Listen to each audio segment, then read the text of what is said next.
Jair Bolsonaro vai se encontrar no início da tarde, no horário de Brasília, com o presidente Donald Trump. Nos Estados Unidos, o capitão reformado disse ontem que o Brasil quebra se não for aprovada uma reforma da Previdência robusta. Em transmissão ao vivo pelas redes sociais, ele afirmou também torcer para que o texto enviado ao Congresso não sofra ajustes. O ministro Paulo Guedes, que integra a comitiva brasileira nessa viagem, falou a um grupo de investidores americanos e apresentou Bolsonaro como um rapaz com culhões para controlar o gasto público e fazer a reforma da Previdência. Vamos a Brasília. Zé Maria Trindade, o presidente deve ficar aí animado com essa fala e com o recorde da Bolsa registrado nessa segunda-feira. Foi quase de 100 mil pontos, Trindade. Bom dia, meu querido. Ele comemorou aí essa alta. Muito bom dia, Edgar, bom dia a todos.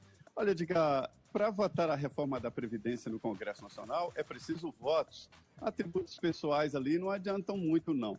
E para conseguir votos no Congresso Nacional, até agora, a tradição indicava negociação no sentido de distribuição de nomeações e pedaços do governo. Só que agora o presidente Jair Bolsonaro diz não. Ontem, o ministro-chefe da Casa Civil, Onyx Lorenzoni, recebeu líderes dos partidos e sinalizou ali que é possível fazer nomeações e esta interligação rompida com o Congresso Nacional no debate sobre política, né? É política. A estratégia do presidente Jair Bolsonaro e do governo é de impulsionar a opinião pública contra os parlamentares nesta visão de que a Previdência está mesmo encalacrada e de que é atualmente um paraíso de alguns e o inferno da grande maioria do povo brasileiro. Então a ideia é tentar aprovar o projeto através do impulsionamento da opinião pública, mas eu posso antecipar que há resistências no Congresso Nacional, os líderes estão com um pé atrás e é preciso mesmo que a opinião pública diga que já é favorável à reforma da Previdência, faça uma pressão no Congresso Nacional. Complicado, ontem foi o dia de discurso assim. Paulo Guedes comparou a Previdência a um avião e dentro desse avião estão os nossos filhos, né? E aí ele disse que se não conseguir 1 trilhão imediatamente, que o futuro dos nossos filhos estará comprometido. Aí ele chega a dizer que não pode levar a sério alguém que não se preocupa com o filho dentro de um avião voando sem motor. Então, esse é o exemplo do governo e do ministro da Economia sobre a reforma da Previdência. Se transformou num termômetro, viu? Ô Zé, então, em meio a tudo isso, o presidente Bolsonaro está em viagem aos Estados Unidos. Quero ouvir o Caio aqui a respeito, né, do que ele vem acompanhando nessa viagem do Bolsonaro, como é que ele tem, o que ele destaca, né, a respeito dessa viagem. Ontem teve um discurso, teve até uma agenda secreta, ficou todo mundo curioso para saber o que tem nessa tal agenda secreta aí. Ele fez o discurso por lá, foi entrevistado por jornalistas americanos também. Daqui a pouco tem um encontro com o Donald Trump. Como é que você está vendo essa turnê pelos Estados Unidos do Bolsonaro, Caio? Eu acho que vale a pena a gente fazer um destaque para o discurso do Bolsonaro, que teve uma frase síntese, né? Abre aspas aqui para o presidente. Era a tradição do Brasil eleger presidentes de mãos dadas com a corrupção e inimigos dos Estados Unidos, certo? Então, o que o Bolsonaro está sinalizando? A derrocada, né, da cleptocracia neossocialista americana, anti-americana no Brasil. E aqui, como nota histórica, né, é importante a gente observar que essa verve da esquerda contra o famigerado imperialismo yankee, para usar uma expressão que o professor Augusto Nunes detesta, ela está muito relacionada à polarização dos anos de Guerra Fria. E é claro que a esquerda brasileira, que há poucos anos era muito radicalizada e terrorista, se identificava com o bloco soviético. Mas aí o resto é história, o regime comunista, opressor, genocida, acabou colapsando sob o peso da sua própria incompetência e ideologia. Voltando para o discurso do presidente, ele fala, claro, generalizando pela maioria, que o brasileiro, né, é um povo conservador, temente a Deus. E ele complementou, se referindo especialmente ao protagonismo da família enquanto núcleo social, né? Ele fala de valores que nos últimos anos foram deixados para trás. Então, de certa forma, isso é uma reação ao elitismo. O governo Bolsonaro é uma resposta dura ao divórcio das elites governantes, né, dirigentes do país, com a população brasileira. Isso vale para vários segmentos. A gente sempre fala aqui da mídia, né? Então, jornalistas construindo narrativas políticas hegemônicas, com verdadeiro desprezo pela opinião pública, pela realidade dos fatos. Na justiça, recentemente acompanhamos isso, a gente tem altos magistrados, né, usando de jurisprudência para criar suas próprias leis e atropelando o processo legislativo do Congresso, que bem ou mal representa o voto popular. No funcionalismo público, a gente tem o império do privilégio, são aqueles direitos pagos por todos e usufruídos por tão poucos, né? E, finalmente, na política, a gente sempre viu a mentira como método. Até por isso, o presidente chama atenção para o slogan da sua campanha, o slogan bíblico, né, do João 8,32, e conhecereis a verdade, e a verdade vos libertará. Muitas vezes, direita e conservadorismo, eles têm sido usados como sinônimo, mas não são. A gente já falou aqui que tem algumas linhas da direita representadas no governo Bolsonaro. Você tem o reacionarismo, que é aquele idealismo nostálgico em relação ao passado, especialmente com viés militar. Você tem o conservadorismo, o liberalismo, até o lavajatismo. Também o professor Marco Antônio Villa fala no republicanismo radical, focado no respeito máximo à coisa pública. É isso que quer dizer república, né? Coisa pública. Mas a cola ideológica de tudo isso é o antipetismo e a aversão a velhas práticas. E pelo discurso, o Bolsonaro parece ter identificado isso. Abro aspas aqui para finalizar meu comentário. A guinada da esquerda para a centro-direita fez a diferença. O povo cansou-se do toma lá da cá e o péssimo exemplo dos governos do PT. Ô, Caio, precisa apontar aí que o outro lado também, inclusive por parte do próprio governo, faz uma confusão e deixa os americanos meio desentendidos e confusos no mínimo. Porque fala assim, conservadorismo liberal. Lá nos Estados Unidos, o liberal é o progressista, o liberal é o cara de esquerda. Precisaria ter avisado aí por uma questão aí, até de nomenclatura política, para que tipos de confusões não fossem reforçados aí. Agora, tem uma outra coisa também... No Brasil estavam achando que a Hillary Clinton era de esquerda. Que, né? que é um outro lado aí, que você apontou, fez críticas à esquerda. Esse é um recurso muito utilizado, né? Pelo governo, falar, olha, no passado, olha, os terroristas, olha, esse fantasma todo que traz o teu comentário, ele não se traduz exatamente na importância da visita em si. Eu achei que você fosse falar até da questão da base de Alcântara, da falta de reciprocidade, quando se adere a uma política americana e libera visto para os americanos, para os australianos, japoneses e canadenses, enquanto que os brasileiros são tratados lá como os simples ilegais.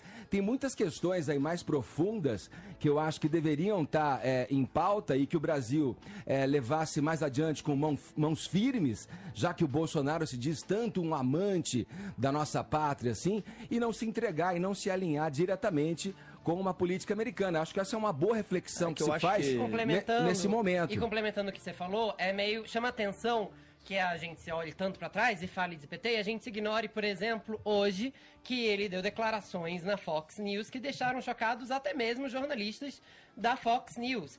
Grande maioria ele falou o seguinte: a grande maioria dos imigrantes não tem boas intenções, quando a gente é um país construído basicamente por imigrantes. Os mexicanos, contra os mexicanos, né? Ele não está falando não necessariamente de mexicanos, ele generalizou como imigrantes e isso claramente diz muito respeito aos brasileiros que imigraram e a gente tem muitos brasileiros ilegais nos Estados Unidos. Essa frase chocou tanto que até mesmo uma das apresentadoras da Fox News, que é o canal mais conservador dos Estados Unidos, declarou o seguinte, abre aspas, o capitão aposentado do Exército tem um longo histórico em fazer comentários que são absolutamente contrários aos valores americanos. Então, assim, a gente está olhando para trás aqui, a gente está olhando para o PT, dando o nome de cleptocracia, isso e aquilo, quando nos Estados Unidos eles estão olhando para frente. E eles estão olhando o que é que o Bolsonaro pode trazer para o Brasil e para os Estados Unidos e o que esse comportamento e essa cortina de fumaça dele, que sempre ataca a comunidade LGBT e vive fazendo piadinha quanto a isso, porque isso também foi citado